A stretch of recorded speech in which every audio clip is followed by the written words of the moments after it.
Bienvenue mesdames et messieurs à votre débat DTV de ce jour. Très ravi encore de vous retrouver. Le débat DTV aujourd'hui se penche sur un sujet très crucial qui touche au cœur même de la vie sociale, économique, mais et de l'environnement du Tchad, les conflits agriculteurs-éleveurs. Depuis plusieurs années, ces affrontements souvent meurtriers déchirent des communautés qui pourtant ont longtemps coexisté de manière complémentaire. Alors, pour en discuter, nous avons avec nous sur le plateau, sur ce plateau, la plateforme Unité Nationale. Cette plateforme qui vient de voir le jour il y a cela 2 semaines aujourd'hui, mais qui court déjà à la vitesse de la lumière dans le sens social, mais aussi dans le sens de l'unité nationale. Nous avons avec nous sur le plateau M. Jean-Michel Ndirane, qui est chargé de relations extérieures de la plateforme. Bienvenue, M. Ndirane. Merci. Un plaisir de vous avoir avec nous. Le plaisir est toujours partagé. Merci. À côté de lui, nous avons en face de lui, j'allais dire, Monsieur Moussey Avenir de la Tirée, chargé de communication et porte-parole. Bienvenue. Merci, cher confrère. Toujours un plaisir de vous avoir. Nous continuons toujours à côté de Monsieur Avenir, nous avons Madame Anta Fall Karambe, voilà, désolé si j'écorche le nom, qui est trésorière, elle garde la caillante de la plateforme. Merci et bienvenue. Bonsoir à tous. Et le dernier, c'est M. Ada Bourkou Kager, qui est conseiller de la plateforme. Bienvenue, conseiller. Merci, Electro TV. Merci d'être là. J'espère que la journée a été et que nous allons nous étendre surtout, parler un peu de ce phénomène qui, depuis quelques jours, gangrène notre société. Une fois de plus, amis téléspectateurs, chers internautes, soyez les bienvenus et c'est parti pour le débat DTV. Alors, en premier lieu, je commence avec M. Ndirane. Quel est l'état actuel? Étant donné que vous êtes chargé de relations extérieures, je préfère mieux commencer par vous. Alors, dites-nous un peu quel est l'état actuel de relations entre agriculteurs et éleveurs dans votre région, à vous, précisément. Alors, Président Adjamena, il me sera trop difficile de me prononcer déjà sur le niveau, le degré de cohabitation entre ces deux communautés.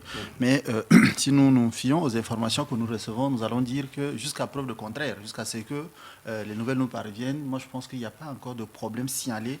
Je ne voudrais pas dire dans ma circonscription, mais dans toute l'étendue du territoire, en dehors des événements déplorables de Mandakao, nous estimons qu'il n'y a pas de conflit majeur à ce jour, donc enregistré, à ma connaissance, dans toute l'étendue du territoire. Donc nous ne pouvons pas déjà prêter d'intention ou bien faire un procès d'intention à un truc qui n'est pas encore arrivé. Monsieur Avenir, je reste avec vous avec la même question. Alors, moi, je ne sais pas quelle est la délimitation de ma région d'origine, mais si je m'en tiens à mes origines paternelles, je suis de la Tangilier, partagé entre le Maïkébi Est et Ouest, et ensuite le Logone occidental, province dans laquelle j'ai assez vécu.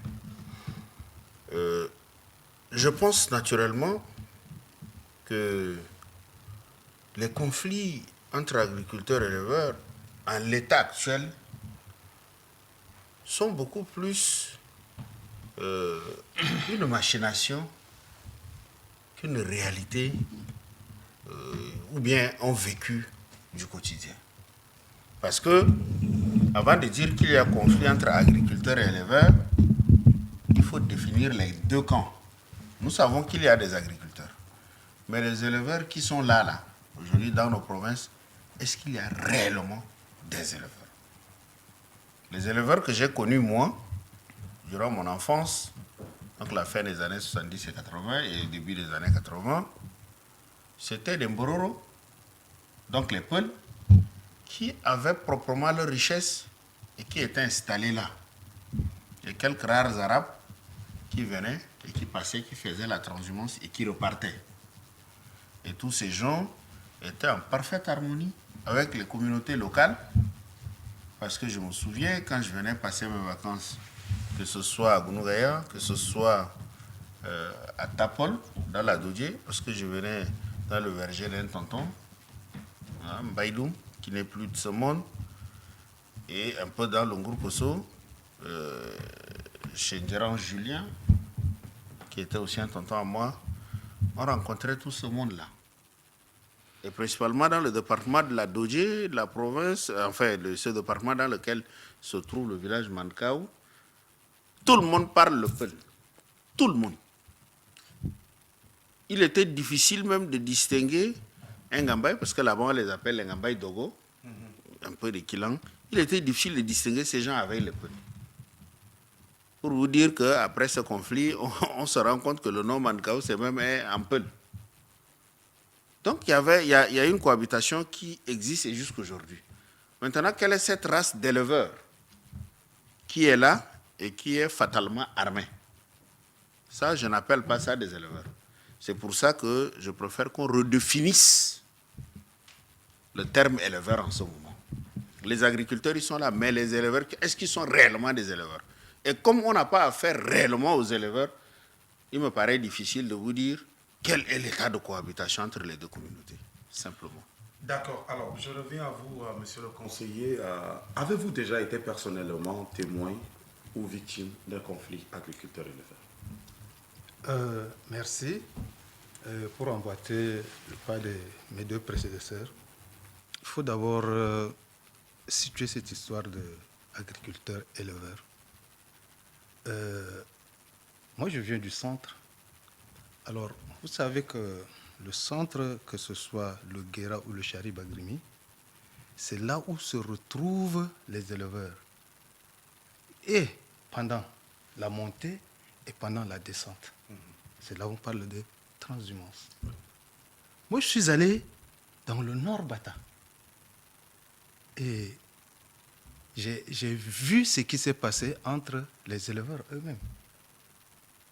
Entre les éleveurs, à cause des puits à ciel ouvert, où les gens ils se discutent, je ne sais pas, la paternité, ou je ne sais pas, les fourches qui sont autour des puits, tout ça. Donc, j'ai vécu, et je crois que, comme il l'a dit, maintenant, est-ce que c'est des vrais éleveurs? Sinon, les vrais éleveurs existent. Et les vrais éleveurs, ils font leur transhumance pendant une bonne période de l'année, ils montent, ils reviennent, et il n'y a pas de problème. Ils empruntent leur couloir de transhumance. Ils s'arrêtent là où il y a des zones de station. Ils vont s'abreuver là où il y a les points d'eau. Et moi, je suis témoin parce que j'ai travaillé, où j'ai fait mon stage avec le projet Almé Bahaïm et j'ai travaillé avec le projet Almé Alafia. Donc je sais ce que c'est que la transhumance, je sais ce que c'est que les éleveurs, je sais pourquoi il y a conflit agriculteur-éleveur. Et même dans le Guéra, là où on a mis les balises pour que les éleveurs empruntent seulement cet axe, ne sortent pas de ces balises, pour éviter d'aller dans les champs. Et on vient vers les éleveurs et nous dit, écoutez, vers les agriculteurs, écoutez, évitez de mettre des champs pièges. Vous mettez des champs tout au long des couloirs plutôt, des couloirs de transhumance, et l'animal, ce n'est pas un être humain. Il peut sortir du couloir, aller brouter à côté. Mais est-ce que ça va vous pousser à réagir vivement? Donc, c'est des choses que, si on s'assied et qu'on essaie de voir tout le contour, on peut avoir une solution. Donc, je vais vous expliquer tout au long de l'émission comment on peut trouver la solution. Alors, comment on a fait pour temporiser un peu certaines, je ne sais pas, situations. Madame Fall, je reste avec vous, avec la même question que le conseiller. Éleveur, agriculteur, le problème, il est mondial. Partout, nous avons des problèmes d'éleveurs et agriculteurs. Ce n'est pas seulement qu'au Tchad. Aujourd'hui, que ce soit en Asie, que ce soit en Europe, dans les zones rurales, il y a toujours un problème éleveur-agriculteur. Il est multidimensionnel. Nous avons des éleveurs qui sont là, qui sont à la recherche de nourriture, de pâturage pour leurs animaux. Nous avons des agriculteurs qui sont là, qui plantent, qui cultivent. C'est une tentation pour ces animaux. Et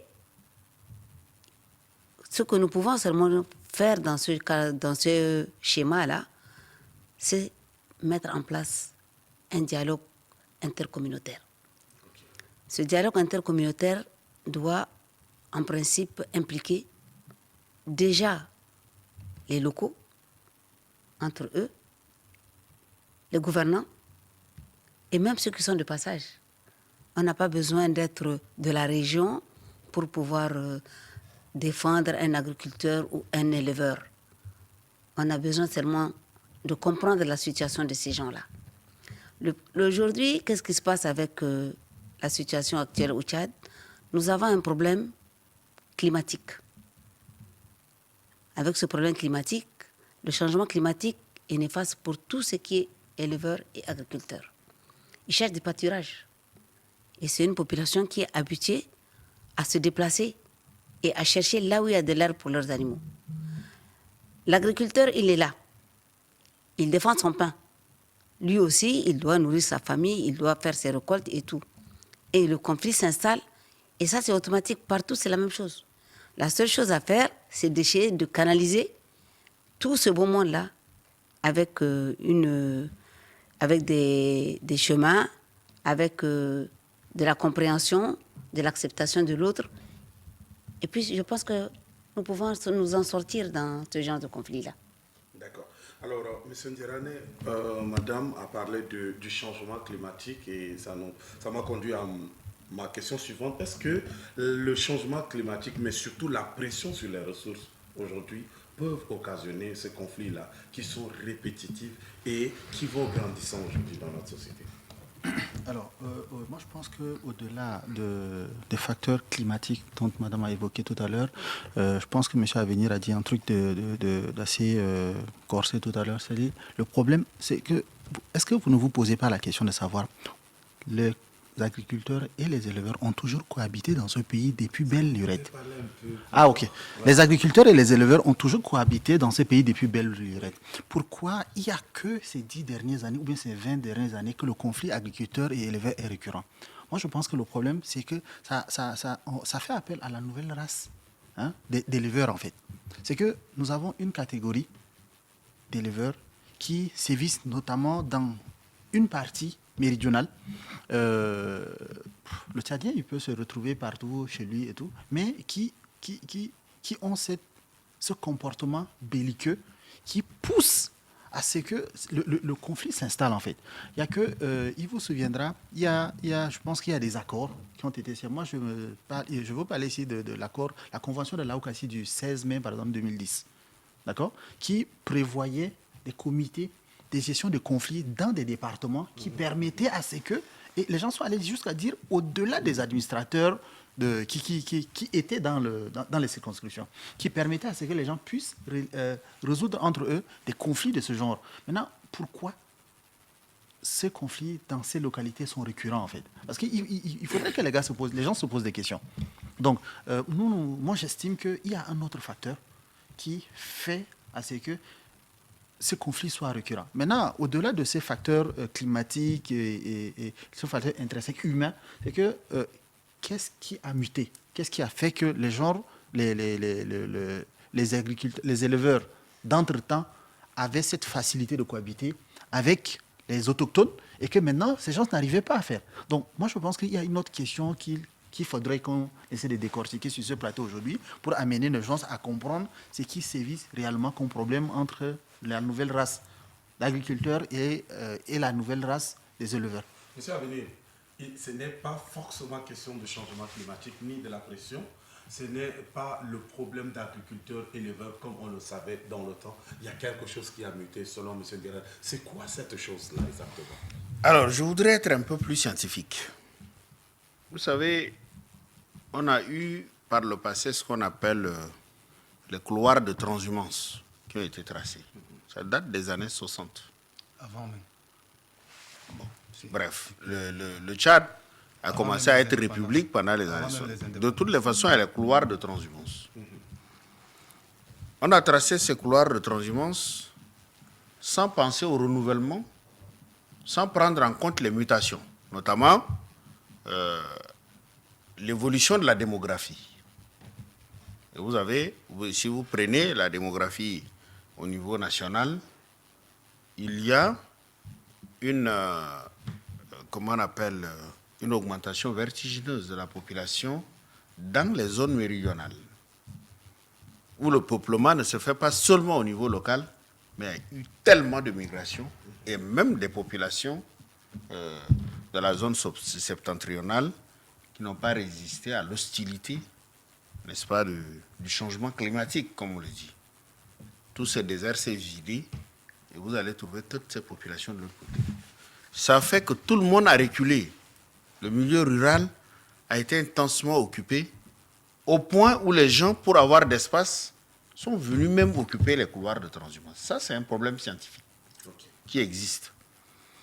Et ces éleveurs, en passant, ont des informations, ils sont guidés, on leur dit voici par où vous devrez passer.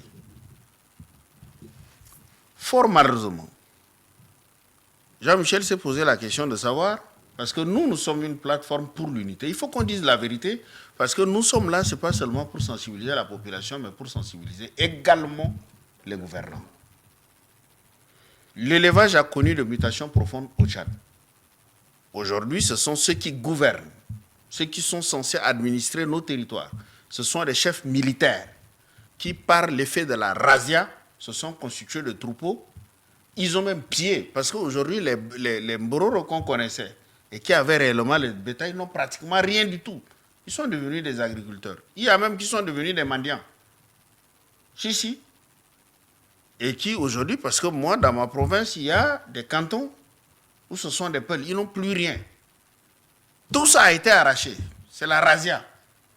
Et on est allé amener des gens du Soudan, de n'importe où, comme Bouvier, et qui sont armés. Ils ont les mêmes armes que l'armée nationale. Ils sont protégés par le Com-Région, ils sont protégés par le gouverneur. Ce gouverneur est envoyé par certainement un général, un conseiller, parfois même par le président de la République. Et sa voix porte. Et, muni de cette haine classique, et même du schéma destructeur de la gouvernance que les gens ont mis en place, celui d'anéantir la zone méridionale, ça, il faut dire la vérité, il faut dire les choses comme ça. Parce qu'on ne peut pas sensibiliser les gens à la paix, en fait, demander aux gens de cohabiter, sans leur dire le pourquoi des choses. Il faut que ceux-là aussi comprennent. Parce que la cohabitation pacifique, le vivre ensemble, l'harmonie, l'acceptation de l'autre, ce n'est pas la soumission. Ce n'est pas la passivité des uns et l'arrogance des autres. Ça, il faut que nos gouvernants comprennent. Donc ces gens, pleins de haine, ont repris l'élevage en main. Ils ont armé des bouviers qu'ils ont amenés de partout. Nous connaissons les Arabes du Tchad, les peuples. Nous connaissons ces peuples. Ce ne sont pas des peuples qui vont se lever comme ça un jour et aller se comporter en territoire conquis. Nous savons qui on a amené comme bouvier dans ce pays. Et ce sont ceux-là. Au lieu que la question soit tranchée, au lieu qu'on trouve une alternative, on a maintenu le nomadisme, le pastoralisme en ce 21e siècle comme instrument de domination. C'est ça la vérité. Vous savez, vous regardez dans le Salamat, ça ce sont des nomades que l'État a sédentarisés pendant les années 60, sans ressources. Pourquoi au 21e siècle, après le pétrole, tout ça, on ne peut pas trouver une formule pour éviter le pastoralisme et qui a des conséquences même d'ailleurs fâcheuses. Aujourd'hui, ces enfants de nomades qui tournent, qui font des kilomètres et des kilomètres, sont sans éducation. Regardez dans quelles conditions ils vivent ici à Toukra, qui sont sans centre de santé, qui n'ont rien du tout. Mais on est content parce que quelque part, ils règlent un problème. C'est lui d'aller jouer le rôle de dominateur, quelque part. Ça, il faut qu'on se le dise en face, parce que nous sommes la plateforme pour l'unité nationale, va amener les gens à s'accepter. Maintenant, il faut que pour s'accepter, il faut dire la vérité aux uns aux autres. Donc, tout ce qui arrive, quand on regarde, en général, c'est la faute à l'administration. Mais, chers amis sur le plateau, partout où vous allez descendre aujourd'hui, les gens vous disent, mais entre eux, ils n'ont pas un problème de cohabitation. Mais d'où sortent les armes de guerre qui retentissent et qui sont tirées au moindre cas. J'ai vu dernièrement à Kara, dans le Mandoul, quand il y a eu de conflit, j'ai entendu un éleveur qui s'est levé, son discours a réglé tout le problème. Il a dit, mais nous ne savons même pas, ces gens qui viennent, qui disent qu'ils sont de nos fériques et qui opèrent là, on n'a même pas un seul qui habite nos fériques ici. Et ce monsieur, à 69 ans, il est né là. Et tous les villageois qui étaient là ont dit, oui, lui on le connaît, il est chef de férique, il est ici, il n'a jamais eu de problème avec quelqu'un. Parfois son bœuf va même brouter un champ, c'est lui qui vient te réveiller pour dire que son bœuf est passé ce matin, brouter ton champ, comment vous réglez? Donc, franchement, il y a une cause scientifique qui est là, mais cette cause n'est pas suffisante pour créer tous ces conflits que nous gérons. Il y a quelque part des gens qui pensent qu'il faut maintenir les gens dans une situation de dominée en utilisant ces pauvres bouviers avec leur famille qu'on prive de soins de qualité, qu'on prive d'éducation et de tout pour régler notre problème. C'est ça la vérité. Monsieur le conseiller, je sens que vous êtes brûlé. Alors, Oui, je vous donne la oui. Merci. Comme je l'ai dit tantôt, la transhumance n'est pas... Ne prenons pas seulement le côté négatif de la transhumance. Moi, je me souviens très bien, quand on était petit, à l'arrivée des éleveurs, c'était une joie. Quand on était petit, c'était une joie. Et les piroguiers qui sont là, c'est le moment de se faire de l'argent. Pour quand ils traversent le fleuve Chari à partir de Bousso, nous qui sommes là, les petits, on vient, on cherche de l'eau, on va au marché, ils payent avec nous. C'était la joie. Il n'y a vraiment pas de problème. C'est-à-dire, comme je l'ai dit tantôt, comment on appelle, monsieur Avenir a dit, les couloirs de transhumance ne sont pas tracés. Les couloirs de transhumance sont naturels, naturellement, comment on appelle, empruntés. Donc, une roche par-ci, une roche par-là, au milieu, là, les gens ils passent. Ils viennent sur la grande voie, ils passent. Donc, la zone méridionale n'est pas, il n'y a pas de couloir de transhumance là-bas. Je veux vous dire que la zone méridionale était toujours la zone de refuge pendant la saison sèche. Parce que c'est là-bas où ils trouvent un peu de foin, ils trouvent ceci, cela. Et il y a des échanges entre les autochtones et ces éleveurs. Ça n'a jamais posé de problème. Et quand ils repartent vers le nord, ils passent toujours par le même couloir. Et ils passent toujours par le même peuple. Et cette ambiance-là de partager, d'échanger, autres là, est toujours restée. Donc, s'il y a, comment on appelle, des dérives, ne prenons pas du côté, comment on appelle, pour dire qu'il y a ceci, il y a cela, il y a des gens armés. Sinon, l'administration a fait beaucoup. Moi, je me souviens très bien que vous prenez du Nord Bata jusqu'au centre. L'administration a fait de la sorte qu'il faut élargir les mares pour maintenir suffisamment les éleveurs sur place. Les éleveurs même ne veulent pas venir là où il y a des conflits. C'est quand ils sont dépassés, quand ils ne trouvent pas assez d'eau, donc ils sont obligés de... Les animaux ont besoin d'eau. C'est comme ça qu'ils continuent, ils viennent vers le centre. Mais ils ne sont pas venus pour faire du mal, ce n'est pas pour agresser. Non, pas du tout. Ils viennent pour échanger, ils viennent pour profiter de ce que la nature leur a... Ça, c'était le contexte de l'époque. Oui, mais maintenant, il y a des faux et il y a des vrais. Mais prenons toujours du côté de vrai. N'allons pas sur le faux. Le faux, c'est quelqu'un qui s'est fait de l'argent, et ainsi de suite. Il veut ce que bon lui semble. Même ici à N'Djamena, vous partez, vous sortez, je ne sais pas, à une dizaine de kilomètres, vous allez trouver quelqu'un qui va creuser un grand fossé comme ça, entouré de tout, pour dire que moi, j'élève mes animaux là, ainsi de suite. Donc, il détruit même la nature, il détruit même le sol, il détruit même le pâturage tout ce long. Donc, c'est des choses qu'il ne faut pas prendre ça comme... exemple est donné. Moi, je suis pour que, comme elle l'a dit, il faut s'asseoir et parler. Et là, les gens sont prêts à s'asseoir et parler. Vous, par exemple, je donne un exemple très simple. Dans les années 2004-2005, quand j'étais avec le projet Alme-Bahim, quand on vient dans un village, on leur pose la question, c'est où la mare ou les mares ou les éleveurs s'abreuvent. Ils disent non, c'est à 5 km d'ici, c'est à 3 km d'ici. Est-ce qu'on peut aller voir? Le chef dépêche quelqu'un qui nous accompagne, on vient. On regarde la mare, on essaie de prendre les coordonnées. Est-ce que c'est suffisant pour surcreuser ou c'est pas non? Et dès qu'ils acceptent qu'on surcreuse, on revient. On dit, oh, écoutez, maintenant on va surcreuser la mare, ça va retenir suffisamment de l'eau. Peut-être tout autour, les animaux en partant, en revenant, 1 an, 2 ans, 3 ans, ils vont déféquer par-ci, par-là, ça va peut-être... rendre l'autre la terre fertile. Est-ce que ça va vous tenter de venir faire un champ ou un petit jardin ou un petit truc? Ils disent non. Ça, c'est la partie réservée aux éleveurs. On accepte. Parce que cette eau-là, nous aussi, ça nous profite. Pour nos animaux qui sont là et ainsi de suite. Donc, on trouve d'abord un terrain d'entente avant de poser ce qu'il faut faire.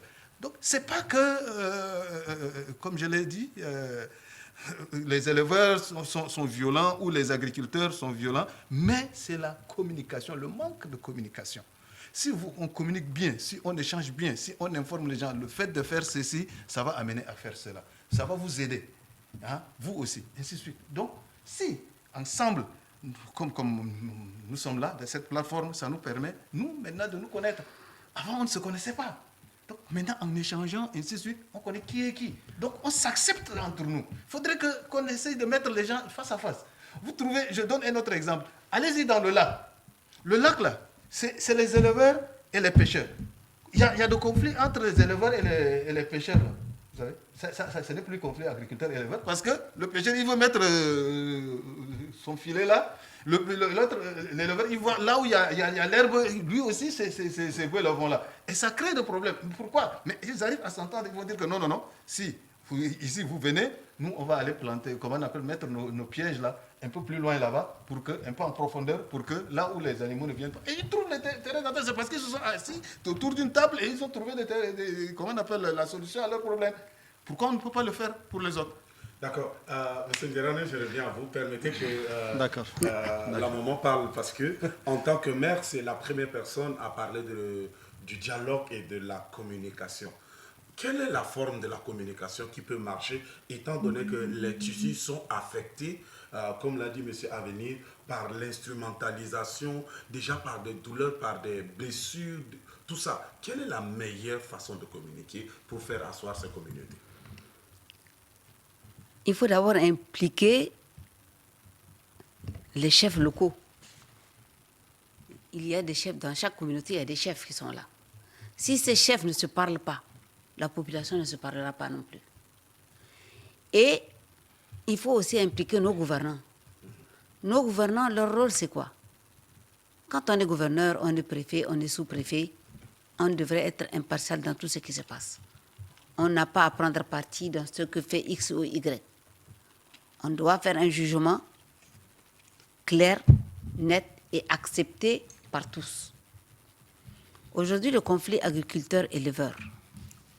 Si on demande aux agriculteurs, vous avez raison, l'éleveur n'a pas à piétiner votre champ. Et on va attirer maintenant l'attention de cet éleveur-là, il n'a pas à piétiner votre champ avec son troupeau. Il serait content. À cet éleveur, c'est vrai qu'il y a de l'herbe là-bas, il y a du pâturage là-bas. Attendez qu'il récolte.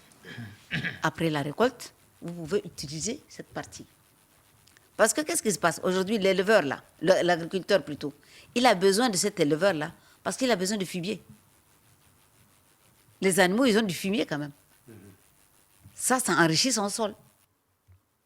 Moi, je sais qu'ici, à côté, à Mandalia, après la récolte, des bœufs sont rentrés dans un champ, mais la personne a dit non, on ne les chasse pas, on les laisse. Parce qu'on a besoin de ce fumier-là. Il faut qu'ils viennent déféquer ici. Et ce fumier-là, c'était un troupeau énorme. Un champ de 15 hectares et il a été rempli. La saison de pluie venant. Mais est-ce que c'est parce que c'est après la récolte qu'il a dit ça? Après la récolte. Oui. Donc, c'est après la récolte. Ouais. Mais ils avaient besoin. Mais il y avait encore de l'herbe qui était là. Ils pouvaient prendre cette herbe et le vendre sur le marché. Mais il a permis à ces éleveurs-là de venir dans son champ. Mais si on leur parle et qu'on explique aux uns et aux autres qu'il faut qu'on s'accepte d'abord. Parce qu'aujourd'hui, le Tchadien ne s'accepte pas. On ne s'accepte pas. Et il faut qu'on ait une éducation, qu'on s'accepte, que l'un écoute l'autre. Si on ne s'accepte pas, on ne s'écoute pas, qu'est-ce qui va se passer? On a connu les affres de la guerre au Tchad. Et on n'aimerait surtout pas revenir. Parce qu'il suffit d'une étincelle pour que ça se dégrade. Heureusement, nous avons des gens qui sont forts en esprit et en étant forts en esprit, essayent de parler, de dialoguer et puis de faire passer des messages, ce qui est notre cas avec la plateforme pour l'unité nationale, de faire passer un message de paix et un message de solidarité entre Tchadiens. Alors, je voulais rebondir tout à l'heure par rapport à la question que vous avez posée tout à l'heure, M. Ada, nostalgique de son passé au bord du lac Tchad, oui, au bord du Chari à Bosso, et la réalité qu'Avenir a vécue dans son enfance dans la zone méridionale. Vous savez, au-delà de ces deux facteurs, moi je pense que ça explique vraiment la mutation, ce que j'avais dit tout à l'heure, la mutation de cette nouvelle race d'éleveurs. Vous savez, ceux que M. Ada, le conseiller, avait connus, c'est ceux qui étaient vraiment les moraux, qui étaient les propriétaires des troupeaux et qui faisaient les trucs de manière intrinsèque. sont responsables, voilà, justement, de ce que les troupeaux font. D'autres, que M. Avenir a dit tout à l'heure, c'est ceux qui venaient. Vous savez, ça veut dire, pour se lever, moi, je ne peux pas me lever et aller directement faire des problèmes à M. Ada, parce que je me suis dit, si je lui fais des problèmes, nous sommes tous compatriotes, demain nous serons là, je connais sa famille, machin. Maintenant, imaginez quelqu'un qui vient d'autre et qui n'a pas d'attachement avec la personne qui est en face. Imaginez sa réaction. Lui, il peut se comporter comme un barbare et ça ne lui dit rien du tout. Donc, ayant fait constat, parce que si vous vous souvenez bien, c'est deux points de vue divers et ça délimite complètement les époques que nous avons connues. Ça veut dire que ça expliquait ça, finalement, tous les deux, ils se sont rejoints le point de vue que j'avais expliqué tout à l'heure. Pour dire, jadis, ces races d'éleveurs ne se comportaient pas comme ça et maintenant, voilà comment les gars se comportent. Et ce que M. Avenir a dit, c'est aussi une réalité. Parce qu'aujourd'hui, on amène un administrateur dans un coin. On prenait par exemple l'exemple de la Dodier. La Dodier, le département de la Dodier, je parle du département dans lequel se trouvait le village Mandakao. Je vous rappelle que j'avais fait un tour là-bas. Maintenant, rien que le paysage prête le flanc à ce que ce truc arrive. Parce que quand tu arrives là-bas, dès que tu fais ton entrée en Baïnamar, tu te rends compte que là-bas, c'est un autre théâtre en miniature. Tu as l'impression que tu te retrouves au sud du Cameroun. Le climat y est favorable.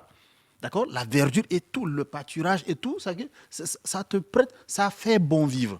Maintenant, quand c'est, bon, je ne dirais pas ces nouvelles races d'éleveurs, mais quand ces éleveurs viennent, il faudrait que, je pense que s'il y a un manque de civisme, d'accord? Et l'absence de l'autorité de l'État et l'injustice aussi qui vit ces populations dans ces genres de localités font que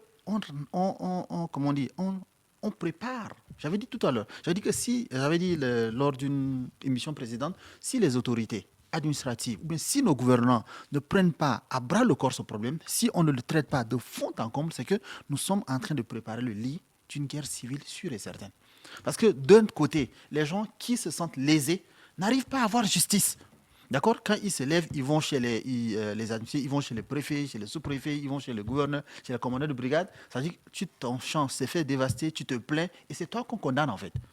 Donc l'autre, c'est gosse de toi et cette injustice montant, ça fait que la nouvelle génération aussi des agriculteurs que nous avons, influencés par des discours qui peuvent entendre d'importe où venant, d'importe qui, peut faire à ce que les gars se révoltent et très vite.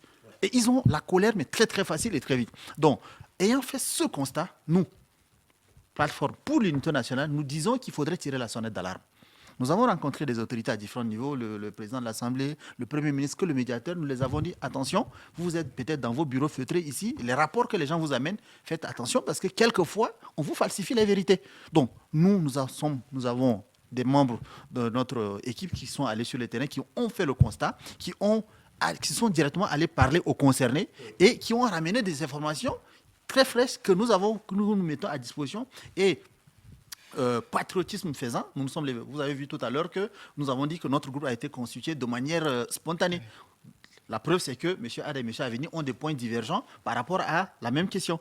Donc, quand nous faisons le constat, nous disons, écoute, attention, il faudrait que nous puissions faire ceci, faire cela. Nous proposions des alternatives. C'est que nous disons peut-être ici en 1 heure ou bien en 30 minutes, nous l'avons développé en tout un programme d'activité.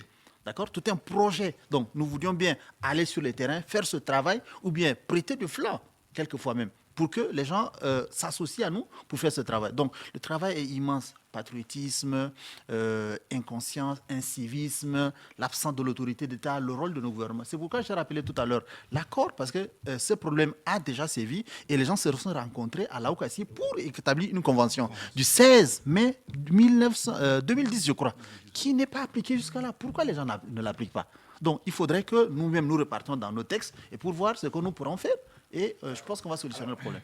Autour de tout cela, on est conscient qu'il y a un problème. Alors, le problème, est-ce que la représentativité de l'État dans les régions reculées, les préfets, les sous-préfets, sont-ils inefficaces ou partiels? Permettez-moi si Alors, permettez-moi si je monopolise la parole. Et ça aussi, il y a un problème à ce niveau. Parce que moi, je pense que nous avons une école nationale d'administration qu'on appelle ENA. C'est l'école-là forme des administrateurs. Que je vais dire, il faudrait... Parce que quand tu envoies quelqu'un qui n'est pas de la profession, dans ce genre de milieu, c'est qu'il trouve une population qui, bon, je ne dirais pas abrutie, mais qui ne connaît pas ses droits, si je peux dire ça comme ça, les gens abusent de leur pouvoir dans ces genres de localités. Et le monsieur qui part, il part avec des objectifs dans sa tête parce qu'il sait que les nominations, tu es là, maximum tu fais 1 an, tu fais 6 mois, tu fais 2 ans. Donc ils viennent s'enrichir au dos de ces paisibles citoyens. Imaginez si moi je suis préfet, je suis sous-préfet dans une telle localité et que moi-même j'ai déjà mes propres troupeaux. Vous pensez que j'allais les faire, mais je les fais brouter tout autour. Parce que c'est là où mon autorité s'exerce et que la personne qui est en face aura moins à se plaindre. Donc il faudrait aussi que dans les nominations, il faudrait que les gens prennent attention. Parce que, appliquons un peu de la géopolitique. C'est que dans les nominations, il faudrait que les gars mettent des gens qui en ont. Parce qu'aujourd'hui, le ministère de l'administration est truffé de cadres chevronnés que nous connaissons. Pourquoi c'est les mêmes personnes qui reviennent dans les mêmes localités et qui tournent? Parce qu'il y a, par exemple, il y a des gens aujourd'hui qui administrent nos régions dans le sud, qui ont peut-être qu'ils ont été boutés, mais qui ont été renvoyés d'une localité, mais ils tournent, et ils reviennent dans la même localité. Pourquoi on ne les emmène pas ailleurs? Un préfet, un sous-préfet qui s'assoit dans une localité, il fait 5 ans et 10 ans, à la longue, c'est obsolète. Il faudrait qu'il y ait de la mutation à ce niveau. Donc, que les décideurs prennent la liste et qu'ils essaient de regarder de trop près qu'est-ce qui se passe. Parce que si la même personne est aujourd'hui à Moundou et qu'il y a un problème, il va à Doba, il y a un problème, à Sar, il y a un problème, ça veut dire que le problème n'est pas la localité, c'est la même chose qui se transpose. Donc il faudrait qu'on regarde ça de trop près. Alors, vous savez, je vais raconter une anecdote. J'ai posé la question à un ancien ministre de l'administration du territoire. Il est du centre comme Madabourkou, il est encore vivant. Je lui ai demandé, mais le problème au niveau de l'administration du territoire, cette histoire de conflit agriculteur-éleveur, on va faire comment? Il me dit, mon fils, je vais te raconter une histoire. Lui à son tour. Il te raconte une histoire. Il me dit, un jour, je viens voir le président Idriss Déby pour un dossier. Et à son âme. Et pendant que je devrais partir, il me dit, écoute, s'il te plaît, là, dis, tu prends ce type-là, voilà son numéro, son nom, tu l'appelles, c'est un colonel, c'est un parent, il vient souvent, il m'amère, il me trouve dans les places mortuaires, il m'amère, c'est quelqu'un que j'ai connu quand on était jeunes, il est plus jeune que moi. Trouve-lui un poste dans l'administration du territoire. Il dit qu'il veut faire son expérience là-bas. Arrange-toi. Le bon ministre vient s'asseoir 1 semaine, 2 semaines, il voit qu'il y a un sous-préfet qui a fait le bourdon, l'a suspendu. Donc il faut envoyer, ce colonel-là, il est venu, il a juste collé sur son bureau, il faut l'envoyer là-bas. Il appelle sur son numéro, il lui dit oui, il est chef d'un bataillon de commandant de garde nomade, du bataillon de commandant de garde nomade quelque part, et qu'il arrive incessamment. Dans la soirée, il arrive, il trouve le vieux ministre, il lui dit bon écoute, c'est le président qui m'a donné ton nom, il me dit de te nommer quelque part dans l'administration du territoire. Il y a un poste de sous-préfet. À l'époque, sous-préfet, c'était encore quelque chose. Alors, il y a à Bessaou, le sous-préfet a merdé et tu vas le remplacer le temps que ton décret ne suive. Je vais te faire une note. Tu vois le préfet et tu vas. Le préfet est devant. Il dit Bessaou d'Awed. Lui, lui répond Bessaou, c'est dans le Logone oriental. Le Logone oriental d'Awed. Il dit c'est à Doba. Il dit est-ce que c'est un grand coin? Il dit oui, c'est un grand coin. Bakanda inda arabe. Il dit en arabe gay. Inda fulata. Il dit inda fulata. Est-ce qu'il y a les peuls là-bas? Oui. Inda ngambaïwa. Est-ce qu'il y a les ngambaï là-bas? Il dit oui, il y a les ngambaï. Il dit adanam chez les doubles. C'est comme ça qu'il l'envoie. Moi je demande au ministre, mais ça veut dire quoi? Ngambaï, fulata et peul. Il me dit alors mon fils, ce sont 3 communautés que tu peux facilement mélanger pour qu'ils se battent. Le monsieur va à peine 5-6 jours, il y a un conflit entre Arabes et Peul, ça fait 32 morts. Avant que le préfet n'arrive de Doba, lui il prend 2 millions pour chaque cadavre, comme Aman. Déjà, avec les communautés, il a menacé les gens. Le préfet arrive, il dit non, lui, il dépend du commandant de garde nomade, il ne peut pas répondre au préfet. Bon, il faut l'enlever. Non, vraiment, il y a eu une meute de colonels. À l'époque, il n'y avait pas trop de généraux qui sont venus voir le ministre et le type là, tu le laisses là-bas. Il est là-bas, là, c'est même un bon débarras parce que son poste avant, là, il nous a créé trop de problèmes. Garde-le là-bas. Tenez-vous bien. Ce ministre, il est vivant, je suis sûr qu'il me suit. Parce que je lui ai dit qu'il serait à l'émission ce soir. Alors, 1 mois après, il crée un conflit entre les Arabes et les Ngambaï, 18 morts. Alors, le ministre qui va voir le président de fin maréchal, à son âme, il lui dit vraiment, ton type là, c'est difficile. Il dit, tu viens me voir pourquoi? Il commet des gars, il faut le faire partir. Il le fait partir dans la même nuit. Toute une communauté se réunit et demande à voir urgemment le maréchal. Pourquoi l'heure est mutée? Comprenez simplement que quand ce monsieur demande est-ce qu'il y a un Gambaye là-bas, est-ce qu'il y a Arabe, est-ce qu'il y a Foulata, il dit Danam Chinidebr. Ça veut dire qu'il peut venir entretenir un conflit. Ce monsieur qui met à peine 2 mois dans la province quitte et il se retrouve avec 300 bœufs parce qu'il a créé des amendes. C'est-à-dire celui qui viole le couloir de transhumance paye 6 bœufs. Et il prend des autochtones qui sont ses agents de renseignement, des gens de Bessaou. Et donc si toi, un éleveur avec qui ils ont des antécédents, ils voient tes bœufs, ils courent, ils lui disent oui, il y a tel éleveur là, ces bœufs ont traversé, il va, que ce soit pour un arabe, pour un peul, il prend. Il s'est constitué un troupeau de 400 bœufs. On l'enlève, il refuse de quitter Bessaou, il crée une boutique là, il dit il va faire l'agriculture. Tout ce qu'il avait comme arme, étant commandant, je ne sais pas, de régiment ou de région, je ne sais pas quoi, comment on appelle, bataillon de garde nomade là, il est allé avec, il avait 4 Toyota derrière lui là-bas. Et il recrute des bouviers qu'il est allé amener d'où Dieu seul sait. Il met les bouviers, il a une boutique là-bas.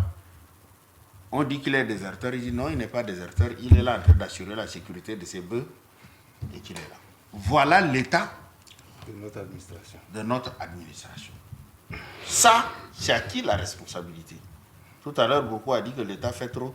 Non, je crois que l'État ne fait pas trop. Et ce type d'administrateurs sont encore très nombreux. Très, très nombreux. On s'est retrouvé parfois avec des gouverneurs qui ne savent ni lire ni écrire en arabe ni en français. Nazadao soit Djaboguruskam, Hanekam, Hanakam, c'est ça.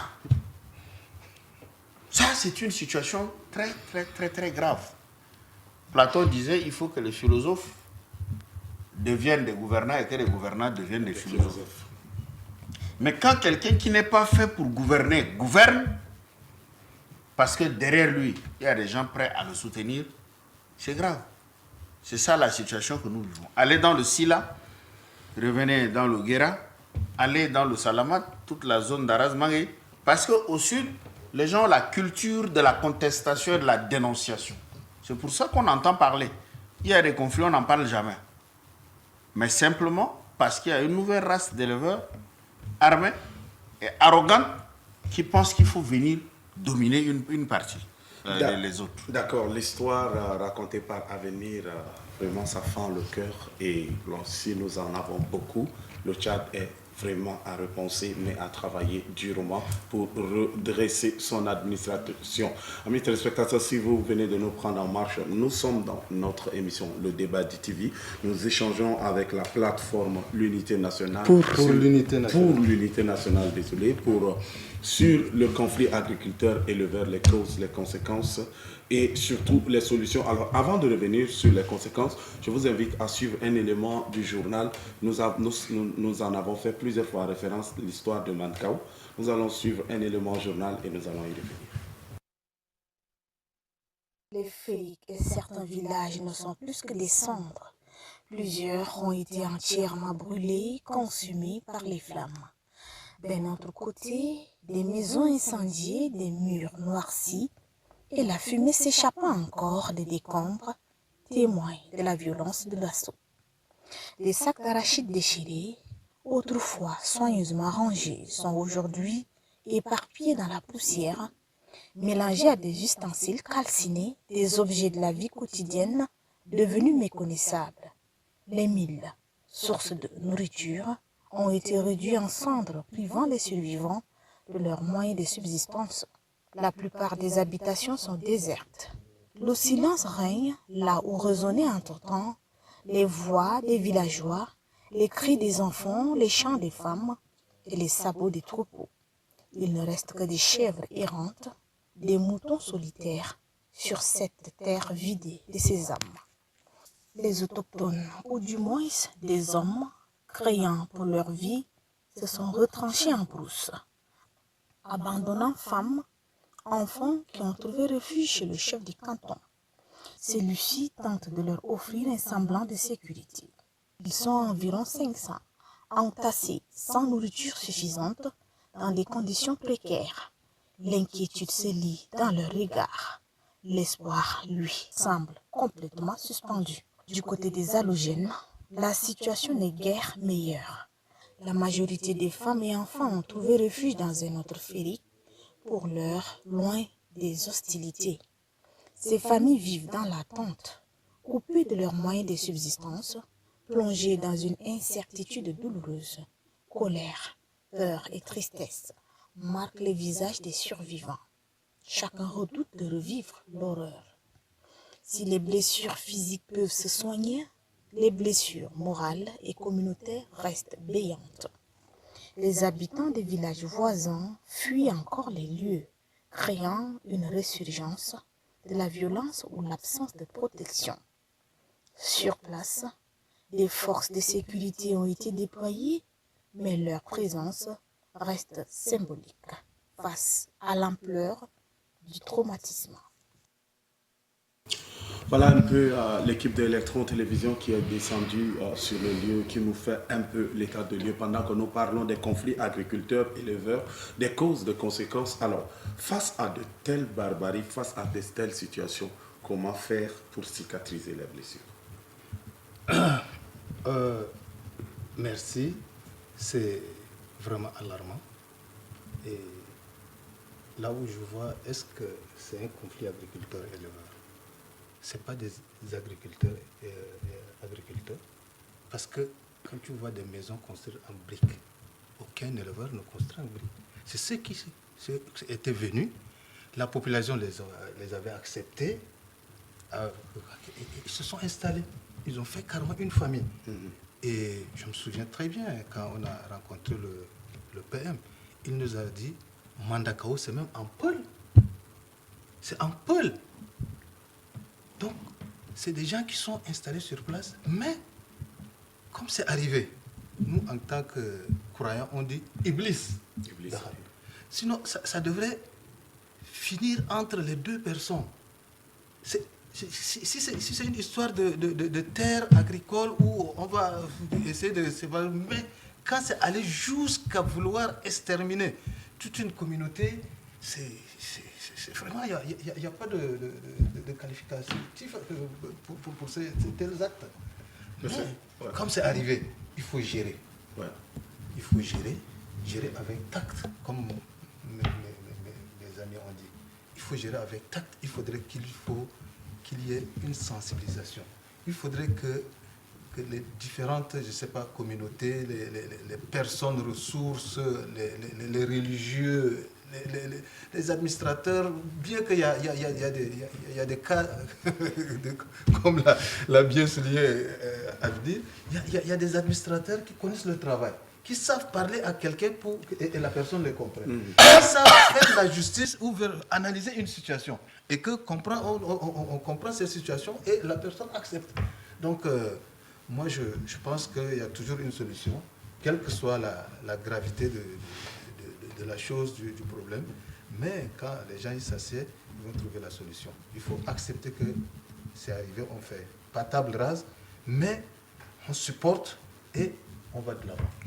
On supporte et on va de l'avant. Avant de revenir à vous, madame, je passerai la parole. Alors, il vous souviendra, il y avait, je ne me rappelle pas de combien de temps, mais dans un audio attribué à M. Saleh Kebzabo lors d'une tournée, je crois, dans la Tangélé ou bien un truc comme ça, il a attiré l'attention par rapport à la nouvelle race d'éleveurs. Vous savez, moi je suis rentré de Mandakao, j'étais dans une mission parlementaire, on allait là-bas, je suis allé sur le terrain, je suis rentré peut-être il y a 72 heures. On était à Mbaïn Amar, je crois, dans un village on appelait Bessa. Le chef de canton, on était un groupe de tous les sénateurs, tous les députés de la province du Logone occidental, on était sur le terrain à Bessa. Le chef de canton nous expliquait, il nous disait que ils ont connu une attaque, d'accord, d'une bande armée arborant des tenues. Bon, c'était pas militaire, il n'a pas précisé, mais je n'étais pas sûr que c'était militaire. Parce que les gens venaient en tenue dans un groupe de 30, 40 à 60, d'après ses propres mots. Et les gens avaient des fusils d'assaut. le modus operandi, c'est que quand ils venaient, ils tiraient en l'air pour faire fuir tout ce qui était dans le village. Donc ça veut dire qu'on vous obligeait à fuir le village, on vous amène en dehors, en revenant, non seulement qu'ils brûlaient les cases, mais ils ont enlevé au moins 126 bœufs d'attelage. Ils étaient partis avec. Et nous qui étions sur le terrain, j'ai dit, mais dans ça, nous étions on n'était pas très loin. Pourquoi il dit, les gars nous avaient dit que les gars étaient venus avec des fusils d'assaut. Nous avons demandé qu'ils nous ramenaient. Bon, si les gens venaient tirer, c'est qu'ils allaient avoir des ducs. Ils nous ont ramené des ducs pour dire que les gars étaient vraiment armés. Alors moi, ma question, c'est que, est-ce qu'il n'y a pas un troisième facteur? L'équipe parlementaire qui était sur le terrain était déjà dans la région. Oui, nous étions dans la région. Moi, je pense que le truc s'est passé peut-être 2 jours, mais une journée, un truc comme ça. Ou peut-être nous étions déjà dans le Logone occidental. Wow. Le truc s'était passé. Donc, nous étions, je crois, dans le lac. Nous étions à Mundou, le temps que nous venions dans la Dodier et que nous venions dans... Donc, ça s'est passé. Donc, c'est un exemple pour vous dire que est-ce que quelque part, il n'y a pas un troisième facteur, il n'y a pas un troisième élément qui vient s'ajouter à ça. Parce que quand on regarde, parce que les conflits agriculteurs-éleveurs que nous avons connus, dont on nous a parlé, aujourd'hui, c'est que c'est carrément, on a l'impression que c'est une extermination qui s'organise. Maintenant, est-ce que le Tchadien, est-ce que dans l'histoire du Tchadien, est-ce qu'il y a déjà eu un truc comme ça qui s'est passé? Donc, il faudrait faire très très attention à tous ces éléments qui nous prêtent. Parce que ces gens, moi je me posais la question, c'est que ces gens qui étaient venus à moto, armés, organisés et tout, ils venaient d'où en fait? Il faudrait que l'État arrive à... Oui, et qui sont-ils? Il faudrait que l'État arrive à se poser ce genre de questions. Parce que si nous ne faisons pas attention, on est en train de détourner peut-être notre attention sur une situation que nous connaissons déjà, et alors que de l'autre côté, il y a autre chose qui est en train de se préparer. Donc ça aussi, il faudrait que, au-delà de nos éléments de défense et de sécurité, vous voyez, les renseignements puissent identifier ce groupe de personnes. Ils viennent d'où? Parce que notre région, elle est frontalière au Cameroun, à la Centrafrique et tout. On peut se permettre de penser que peut-être qu'il y a une bande de voyous qui sont organisés pour venir détourner l'attention sur des conflits existants, persistants déjà, et l'objectif est de ramasser simplement de bœufs et partir. Donc, je ramène ça comme ça pour que nous essayons d'apprécier, pour voir peut-être qu'il y a autre chose qui est en train de se préparer. Oui, madame. Vous demandiez qu'est-ce qu'il faut faire. Nous avons 2 communautés. On ne peut pas les séparer. Ils sont ensemble. Qu'est-ce qu'on peut faire pour ces gens, à part les sensibiliser sur le vivre ensemble? Vous allez demander aujourd'hui au peuple de quitter cette région, ce n'est pas possible. Ils sont nés, ils ont des enfants, ils ont des animaux qui sont sur place et ils sont frères avec le voisin Gambay. Vous allez demander aux Gambay de quitter cet endroit, ce n'est pas possible non plus. La seule chose à faire, c'est de venir à un moment donné, les faire asseoir et leur expliquer qu'on est complémentaires. On ne peut pas se séparer, ce n'est pas possible. Nous, on ne peut pas vivre sans vous, vous ne pouvez pas vivre sans nous. Donc c'est arrivé, on n'y peut rien, c'est un cas, je ne dirais pas isolé peut-être, parce qu'il y a eu un certain temps ce genre de problème, et que là, il faut trouver seulement la solution du dialogue intercommunautaire. Trouver la solution du dialogue. Monsieur Avenir, nous sommes même, je rappelle que le temps qui nous est imparti est pratiquement passé. Ça va être le dernier tour de table que nous allons faire. Mais avant de vous donner la parole, je vous raconte à vous tous cette petite histoire que j'ai surpris dans une conversation. Les gens de ce département-là, quelqu'un disait qu'un monsieur Peul, qui est polygame, qui a 2 femmes. L'une est une femme autochtone, pour dire les mots simples, Gambay, de la localité, et l'autre femme est Peul. Et quand il bouge avec ces 2 femmes, ils dorment tous les 3 dans le même moustiquaire. Aujourd'hui, tel que c'est arrivé, comment faire pour redynamiser ce vivre ensemble-là? Comment faire pour redonner encore confiance, cette confiance qui existait, mais qui aujourd'hui est en train d'être disloquée petit à petit? Alors, franchement, nous sommes très loin ici à N'Djamena, chacun fait son commentaire. Mais je pense que sur le terrain, le problème n'est pas perçu de la même manière. Sur le terrain, c'est tout un autre regard. Nous, notre inquiétude, c'est l'exploitation de ce conflit qui, à mon sens, n'est même pas un conflit agriculteur-éleveur. C'est un conflit entre des individus. Tout comme ce qui s'est passé à Sandana, qu'on a presque enterré. La particularité de ce conflit, c'est que c'est des femmes et des enfants qui sont tués. C'est quand même un peu bizarre. Et nous Ça connaissons... a changé de forme. Oui, nous connaissons un peu culturellement les Ngambay. Personnellement, je connais les Ngambay. J'ai commencé à me poser la question, est-ce qu'un Ngambay peut facilement venir tuer des enfants, des femmes et les découper à la machette et les brûler? Ce mode opératoire aussi m'interroge un peu. Le problème, c'est un peu l'incitation, l'exploitation que les gens font de ce conflit qui inquiète notre plateforme.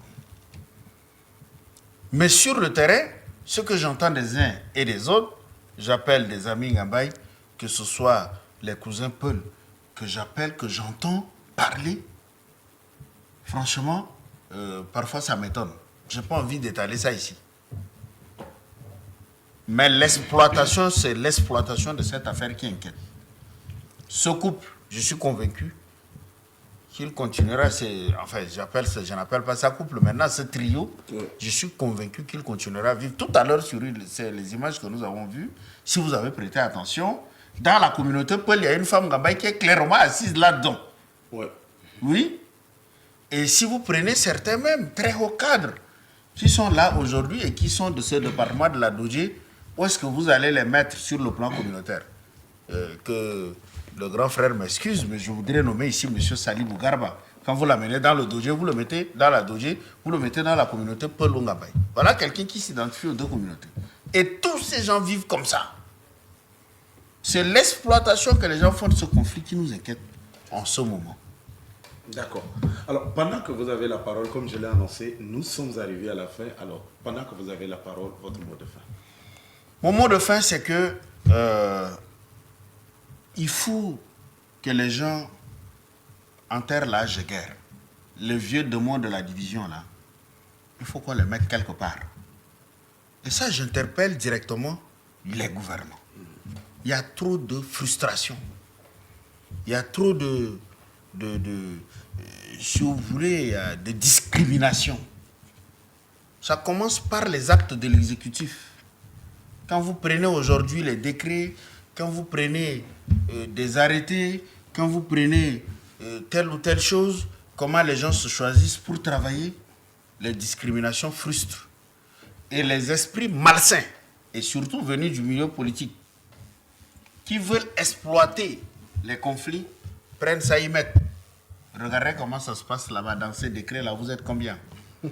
Prenez ici, dans telle bourse d'études, vous êtes combien? Dans ici, vous êtes combien? Mais justement parce que les gouvernants donnent cette chance. Parce qu'il y a des gouvernants animés aussi de l'esprit de domination. Merci. Merci. Et c'est ça la difficulté. On l'aurait compris, M. Ndiérane. Je viens avec vous pour votre speech final. Alors, c'est une réalité. C'est une réalité, ce que monsieur a venu dire, c'est une réalité. Face à une telle évidence, j'étais là il y a 2 ou 3 jours, je prenais un exemple d'un audio qui était en train de circuler par rapport à un jeune qui appelait à la haine contre une communauté. Vous savez, le même problème, je le redis encore, le même problème s'est passé quand un autre militaire, soit-il, un gendarme, je ne sais pas, s'est prononcé par rapport à un présumé viol. La ministre de l'Action sociale est montée sur le chrono. En 2 jours, la solution a été trouvée. Ce jeune a été démis de ses fonctions, il a été muté, il a été radié de rang. Mais qu'est-ce qui se passe aujourd'hui avec ce même truc? Ça veut dire que, tu sais, quand c'est comme ça... Il a demandé pardon. Ah, donc si l'autre venait demander pardon, ça sera suffisant. Et le tort qui a été commis, comment on fait? Donc moi je pense que ce genre d'inégalité, ce genre d'injustice, ce genre de frustration, pour des esprits qui ne sont pas assez éveillés, quand on vous le plaque, c'est que tout de suite la mayonnaise prend. Tout de suite la mayonnaise prend. Les gens font sur des bases des choses existantes. Donc il faudrait, c'est pour ça que nous existons. C'est pour ça que cette plateforme existe. Nous sommes au-delà de la politique, au-delà du gouvernement, nous venons apporter la solution. Je l'avais dit tout à l'heure. La dernière fois, j'avais dit, en Gabon, on dit Ngontoka Gengalda Oula Ondone. D'accord? Ça veut dire qu'aujourd'hui, nous venons, nous disons là, nous avons fait le constat, que nous sommes là et nous proposons ceci, nous proposons cela. Donc, qu'est-ce que les gens attendent pour que nous nous mettions ensemble afin d'apporter la solution? Parce que, comme il l'a dit tout à l'heure, les appréciations que nous le faisons sur les plateaux télé, tous les paramètres que nous avons, que nous intégrons pour tenir ce raisonnement est complètement différent de la réalité sur le terrain. Peut-être que si nous venons sur le terrain, rien qu'à la présence, rien que l'apport, rien qu'un mot, soit un geste, pourra faire à ce que les gens reprennent conscience de la situation. Puis écoutez, on est en train de vous tromper, nous voilà comment nous voyons les choses et que les choses doivent se passer de cette manière. Donc ça pourra aller. Donc la plateforme, pour ne pas monopoliser la parole, pour l'unité nationale a été pensée pour réparer ce genre de situation. Merci. Monsieur le conseiller. Ok, merci. Vous avez raconté une belle histoire. C'est une histoire d'amour. C'est comme ce téléphone. Il y a 2 puces. Hein? Et on utilise, quand on veut appeler sur RTL, on utilise côté RTL. Quand on veut appeler sur Tigo. Merci pour la publicité. Nous Non, allons c'est pas passer la ça. facture à la fin. Ok, ok. Ils vont je fais leur- Donc, il y a une histoire d'amour qui est née entre ce trio. Il y a une histoire d'amour et une belle histoire. Regardez, il y a des coépouses qui, même pour se saluer le matin, c'est tout un tas de problèmes.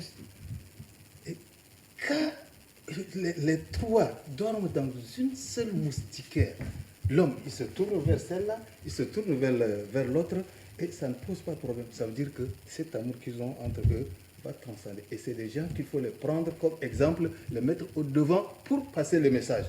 Pour passer un bon message, pour sensibiliser les communautés, que ce soit du côté des Peuls, que ce soit du côté des autochtones ou des Ngambay. Autre chose, comme je l'ai dit tantôt, je me suis, comment on appelle, frotté un peu aux éleveurs, et je suis le fils d'un agriculteur. C'est comme ça que je dis, nulle part dans l'intention des éleveurs, quand ils viennent, c'est pour faire du mal.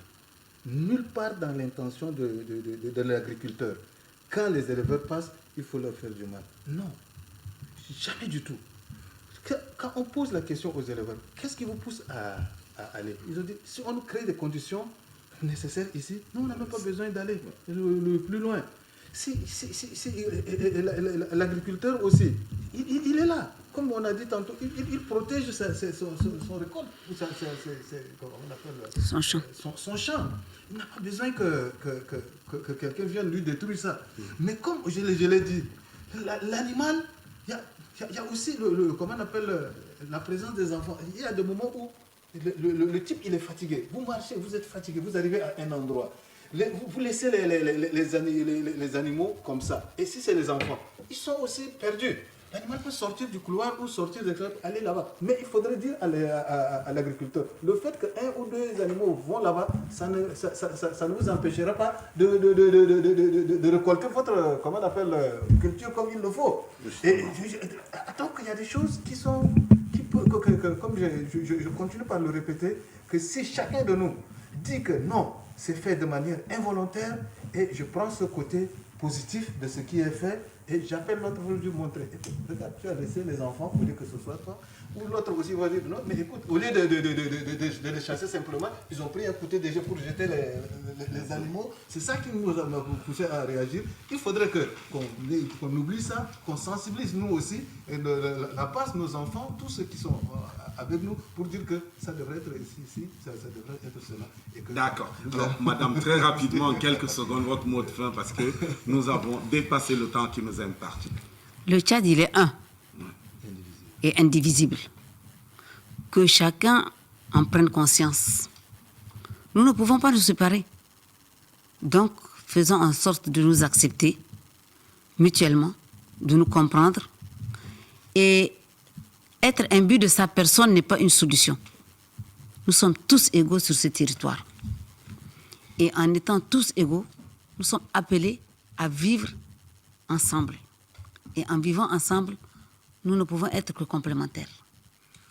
En vivant ensemble, nous ne pourrions que être complémentaires. Merci, amis téléspectateurs, de nous avoir suivis. Chers internautes, vous qui nous avez suivis sur notre page Facebook, vous qui nous avez suivis aussi en synchronisation avec la radio IFM, merci pour vous qui nous suivez à travers vos écrans. Ne quittez pas, nous vous donnons rendez-vous très prochainement pour un autre numéro de débat avec. Nous disons aussi merci à la plateforme pour l'unité nationale. Nous vous laissons réfléchir simplement sur ce proverbe chinois qui dit « La paix guérit, mais la haine consume. La paix guérit, mais la haine consume. » Au revoir.